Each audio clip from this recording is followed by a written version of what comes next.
All of the events you have experienced in your lifetime up to this moment have been created by your thoughts and beliefs from the past. Let's not look back on our lives with shame. Look at the past as part of the richness and fullness of your life. Without this richness and fullness, we would not be here today. There is no reason to beat yourself up because you didn't do better. You did the best you knew how. Release the past in love and be grateful that it has brought you to this new awareness. The past only exists in our minds and in the way we choose to look at it in our minds. This is the moment we are living. This is the moment we are feeling. This is the moment we are experiencing. What we are doing right now is laying the groundwork for tomorrow. So this is the moment to make the decision. We can't do anything tomorrow, and we can't do it yesterday. We can only do it today. What is important is what we are choosing to think, believe, and say right now. When we begin to take conscious charge of our thoughts and words, then we have tools that we can use.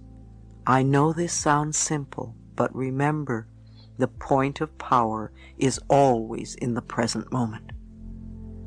It is important for you to understand that your mind is not in control. You are in control of your mind. The higher self is in control. You can stop thinking those old thoughts. When your old thinking tries to come back and say, "It's so hard to change," take mental command. Say to your mind, "I now choose to believe it is becoming easy for me to make changes." You may have this conversation with your mind several times before it acknowledges that you are in charge and that you really mean what you say. Imagine that your thoughts are like drops of water. One thought or one drop of water does not mean very much. As you continue to repeat the same thoughts over and over, you first notice a stain on the carpet, then there's a little puddle, then a pond, and as these thoughts continue, they can become a lake and finally an ocean. What kind of ocean are you creating? One that is polluted and toxic and unfit to swim in? Or one that is crystal clear and blue and invites you to enjoy its refreshing waters? People often tell me, "I can't stop thinking a certain thought." I always reply, "Yes, you can." Remember how often you have refused to think a positive thought? You just want to tell your mind that that is what you are going to do. You want to make up your mind to stop thinking negatively. I'm not saying that you have to fight your thoughts when you want to change things. When the negative thoughts come up, simply say, "Thank you for sharing." In that way, you are not denying what is there, and you are not giving your power over to the negative thought. Tell yourself that you are not going to buy into the negativity anymore. You want to create another way of thinking. Again, you don't have to fight your thoughts. Acknowledge and go beyond them. Don't drown in a sea of your own negativity when you can float on the ocean of life. You are meant to be a wonderful, loving expression of life. Life is waiting for you to open up to it, to feel worthy of the good it holds for you. The wisdom and intelligence of the universe is yours to use. Life is here to support you. Trust the power within you to be there for you. If you get scared, it is helpful to become aware of your breath as it flows in and out of your body. Your breath, the most precious substance of your life, is freely given to you. You have enough to last for as long as you shall live. You accept this precious substance without even thinking. and yet you doubt that life can supply you with the other necessities. Now is the time for you to learn about your own power and what you are capable of doing. Go within and find out who you are. We all have different opinions. You have a right to yours, and I have a right to mine. No matter what goes on in the world, the only thing you can work on is what is right for you. You want to get in touch with your inner guidance because it is the wisdom that knows the answers for you. It's not easy to listen to yourself when your friends and family are telling you what to do. Yet all the answers to all the questions you are ever going to ask are within you now. And every time you say, "I don't know," you shut the door to your own inner wisdom. The messages you get from your higher self are positive and supportive of you.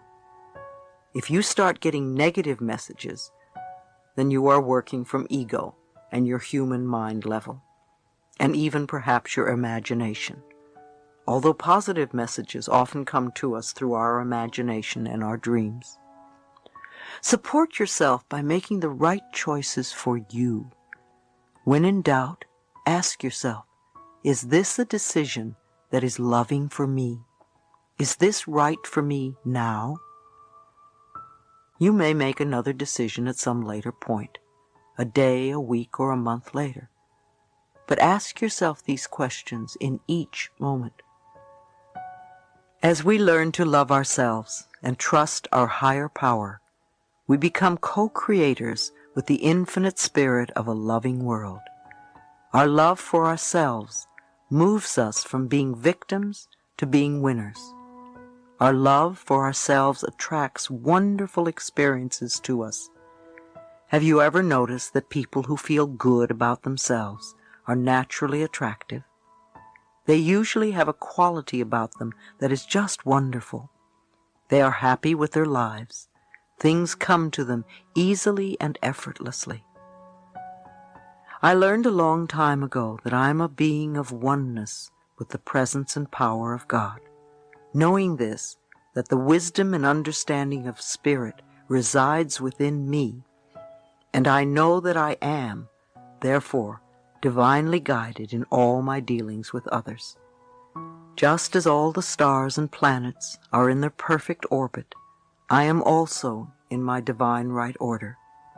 I may not understand everything with my limited human mind.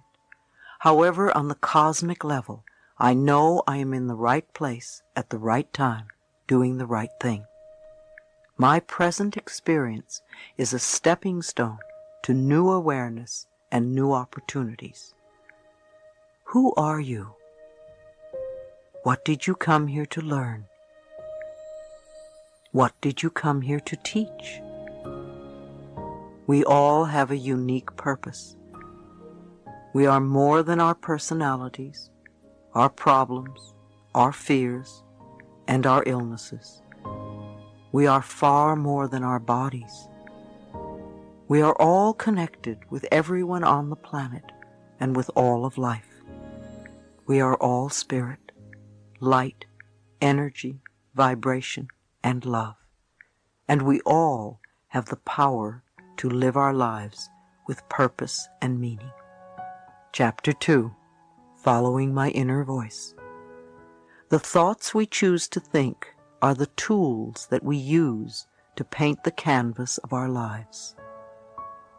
I remember when I first heard that I could change my life if I was willing to change my thinking. It was quite a revolutionary idea to me. I lived in New York and discovered the Church of Religious Science. Often people confuse the Church of Religious Science, or Science of Mind, which was founded by Ernest Holmes, with the Christian Science Church founded by Mary Baker Eddy. They all reflect New Thought, however they are different philosophies. The Science of Mind has ministers and practitioners who carry on the teachings of the Church of Religious Science. They were the very first people who told me that my thoughts shaped my future. Even though I didn't understand what they meant, This concept touched what I call the inner ding within me, that place of intuition that is referred to as the voice within. Over the years, I've learned to follow it, because when that ding goes yes, even if it seems a crazy choice, I know that it is right for me. So these concepts struck a chord in me. Something said, yes, they are right. And then I began the adventure of learning how to change my thinking. Once I accepted the idea and said yes to it, I went through the house. I read a lot of books, and my home became like many of yours, filled with masses of spiritual and self-help books. I went to classes for many years, and I explored everything related to the subject. I literally immersed myself in new thought philosophy, a new way of thinking. It was the first time that I had really studied in my life. Up until then, I didn't believe in anything. My mother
was a lapsed Catholic, and my stepfather was an atheist. I had some strange idea that Christians either wore hair shirts or were eaten by lions, and neither appealed to me. I really delved into science of mind, because that was an avenue that was open for me at the time, and I found it really wonderful. At first it was sort of easy. I grasped a few concepts, and I started to think and talk a little bit differently. In those days, I was a constant complainer and full of self-pity. I just loved to wallow in the pits.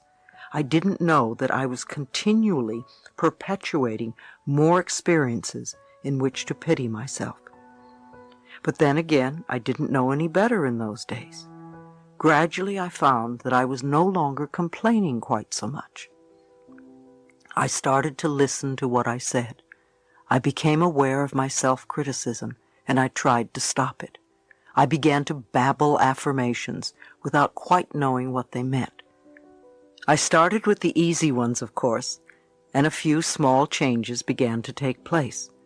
I got the green lights and the parking places, and boy, did I think I was hot stuff.